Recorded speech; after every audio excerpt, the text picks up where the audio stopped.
High high, এবার বিএনপির সংরক্ষিত নারী আসনের এমপি বা আমিনার পাশে দাঁড়ালেন জামাত ইসলামের সংরক্ষিত নারী আসনের এমপি মার্দিয়া মুমতাজ।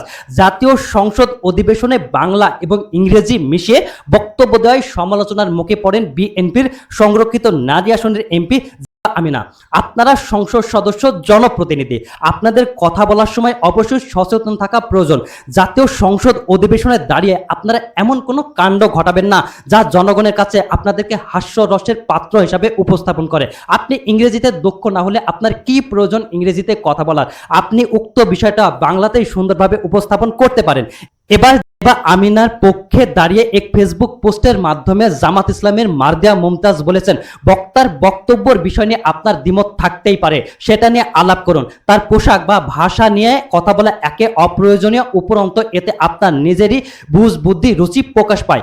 এই যে জামাত ইসলামের মার্দিয়া মুমতাজ বা আমিনার পক্ষে বা পাশে দাঁড়িয়ে যে কথা বলেছেন, এই কথাগুলো আপনার কাছে কেমন লেগেছে একটু কমেন্টে জানাবেন।